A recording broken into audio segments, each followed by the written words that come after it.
Tiga komponen yang sangat penting yaitu rumah tangga, konsumsi, investasi, dan ekspor. Itu tiga-tiganya cukup vibrant, cukup bagus. Kita berharap dengan itu growth di kuartal 1 akan tetap terjaga. Dan ini tentu akan kita jaga terus sampai akhir tahun. Kalau outlook nanti kita sampaikan pada saat kita di ALKO ya. Terima kasih. Untuk tadi ya pergerakan saham, tentu kita juga melihat dari sisi global dan nasional kita dibandingkan. Apakah ada faktor yang sifatnya khusus di dalam negeri dibandingkan dari regional maupun global. Untuk isu spesifik di dalam negeri yang kita kolek berdasarkan beberapa pernyataan terkait pergerakan dari perusahaan-perusahaan, terutama mungkin yang dikaitkan dengan BUMN, kita pastikan ya, untuk BUMN terus dijaga dan dikelola secara baik. Kami menyampaikan pesan kepada BUMN dan nanti juga untuk Danantara yang akan mengelola BUMN itu bahwa kepastian pengelolaan BUMN secara profesional, transparan, seperti yang selama ini Presiden Prabowo menyampaikan, itu menjadi prinsip yang terus akan dilakukan, dan tentu manajemen dari BUMN tersebut bertanggung jawab untuk bisa juga menjelaskan kepada masyarakat sehingga mereka memiliki tingkat kepercayaan terhadap perusahaan tersebut. Kalau ada perusahaan swasta yang bergerak cukup dalam hari ini, tentu itu spesifik mengenai perusahaan tersebut. Namun saya tegaskan bahwa fondasi dari perusahaan-perusahaan yang go public harus terus diupdate kepada market sehingga market memiliki assessment terhadap valuasi yang fair dan baik. Itu merupakan kewajiban kita bersama.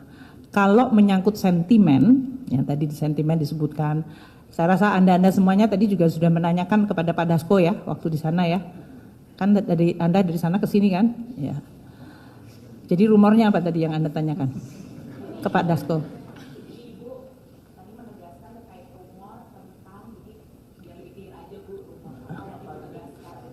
Yang ditanyakan apa?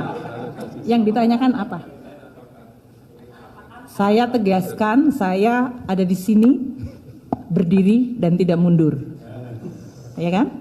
Saya tegaskan saya mengelola APBN dan bersama-sama dengan tim Kementerian Keuangan terus menjaga keuangan negara. Kami ada di sini, kami bertanggung jawab, kami terus menjaga keuangan negara sebagai instrumen yang sungguh luar biasa penting bagi pencapaian tujuan-tujuan pembangunan yang sudah disampaikan oleh Presiden Prabowo dan juga di dalam menjaga kepercayaan masyarakat. Itu tanggung jawab dan tugas kami. Kami tetap berdiri teguh untuk bekerja fokus mengelola APBN. Gitu ya. Yang ketiga apa tadi? Sudah kan? Terima kasih. Oh, Agrinas nanti. Agrinas berapa Pak Rio? Oke. Agrinas itu adalah BUMN baru yang dibentuk berdasarkan BUMN sebelumnya ya. Sehingga merupakan suatu proses dari Kementerian BUMN untuk mengestablish BUMN tersebut. Kami menyiapkan di dalam APBN below the line sampai dengan 8 triliun rupiah. Jadi seperti diketahui di dalam APBN itu ada below the line, yaitu pembiayaan untuk investasi. Alokasi 8 triliun sudah ada di APBN, jadi jangan dibuat berita seolah-olah ini angka baru. Hanya waktu itu belum dialokasikan untuk BUMN yang mana. Jadi prosesnya sekarang Agrinas oleh Kementerian BUMN akan membentuk, menyampaikan kepada DPR untuk kemudian proses PMN-nya bisa dilaksanakan. Gitu ya? Oke, terima kasih. Kan sama ya pasti pertanyaannya? Beda Bu. Oh beda banget. Selamat sore Bu semua ini. Saya Denny dari Media Konten. Ada 2 pertanyaan Bu. Terkait ini OECD kan memangkas proyeksi pertumbuhan ekonomi Indonesia ya Bu. Kalau dari Kemenkeu sendiri melihat pertumbuhan ekonomi di kuartal 1 dan 2 itu proyeksinya berapa ya Bu? Dan pendorongnya apa? Terus tadi pertanyaanku terkait pajak.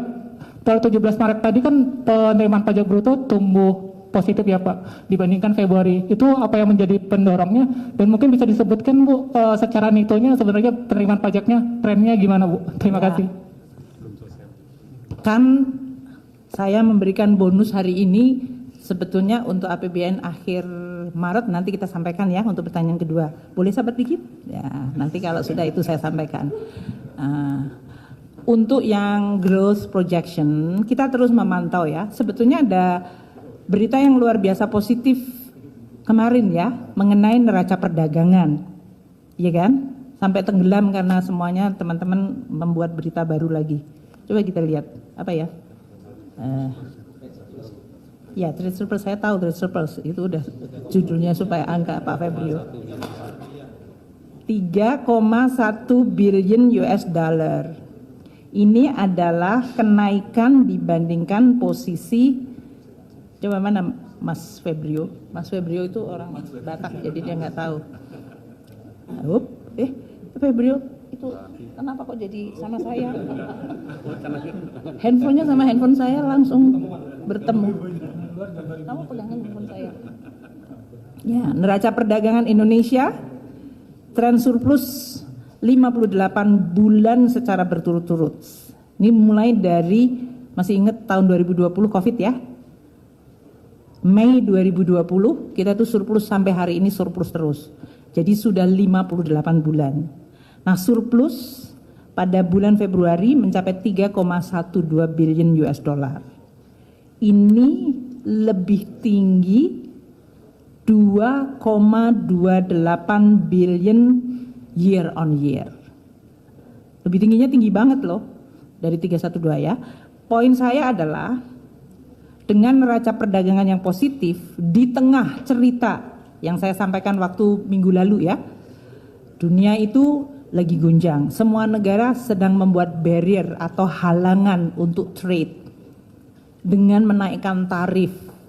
Kemudian banyak membuat lembaga-lembaga internasional membuat prediksi ekonomi melemah. Di tengah hal tersebut, naiknya tarif yang sangat tinggi, proyeksi perlemahan, Indonesia masih mampu menjaga trade surplus 58 bulan secara berturut-turut. Bahkan angka Februari lebih tinggi year on year sebesar 2,28 billion mencapai 3,12 miliar. Itu satu. Yang kedua, PMI kita di angka 53,6. Saya sampaikan kemarin di dalam penjelasan konferensi pers, PMI yang 53,6 itu adalah rebound atau recover dari posisi yang tadinya di bawah 50, itu berarti kontraktif menjadi ekspansif. Ini menggambarkan bahwa kegiatan ekonomi yang diukur melalui indeks PMI itu menunjukkan suatu aktivitas yang cukup bagus. Itu adalah kegiatan manufaktur, jumlah stok, jumlah permintaan, dan apa lagi ya yang tambahan? Ekspor. Nah, ini memberikan kita optimisme bahwa kuartal 1 tahun ini dari total agregat demand kita masih terjaga. Apa komponennya?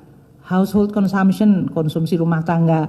Dengan inflasi yang rendah, saya ulangi lagi ya, di sini yang kemarin nanya deflasi. Dengan tingkat harga yang stabil atau bahkan menurun untuk makanan dan tiket, ya kan?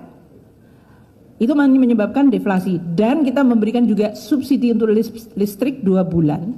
Itu menyumbangkan deflasi, harganya turun, tapi itu bukan karena daya beli, itu karena intervensi policy pemerintah. Sehingga ini diharapkan bisa menjaga daya beli masyarakat. Masyarakat daya belinya supaya tidak tergerus oleh harga itu dikelola untuk rendah atau bahkan menurun, seperti tiket menurun, kemudian diskon listrik dia menurun untuk rumah tangga dan juga harga pangan. Volatile food menurun sangat dalam. Jadi administered price turun, volatile food turun. Ini diharapkan menjaga konsumsi rumah tangga karena daya belinya terjaga dengan harga yang relatif stabil. Untuk investasi dengan tadinya PMI yang naik, ekspansif, kita berharap ini juga akan positif. Credit growth masih cukup bagus dan kita berharap dalam hal ini kegiatan terutama sektor manufaktur, kemudian ekspansi di bidang pangan itu menciptakan investasi-investasi baru. Kemudian ekspor, berita dari BPS juga positif, gitu ya. Jadi dalam hal ini kami menganggap 3 komponen yang sangat penting yaitu rumah tangga, konsumsi, investasi, dan ekspor itu 3-tiganya cukup vibrant, cukup bagus. Kita berharap dengan itu growth di kuartal 1 akan tetap terjaga. Dan ini tentu akan kita jaga terus sampai akhir tahun. Kalau outlook nanti kita sampaikan pada saat kita di ALKO ya. Terima kasih semuanya teman-teman, selamat berbuka puasa dan semoga vibes-nya positif. Amin.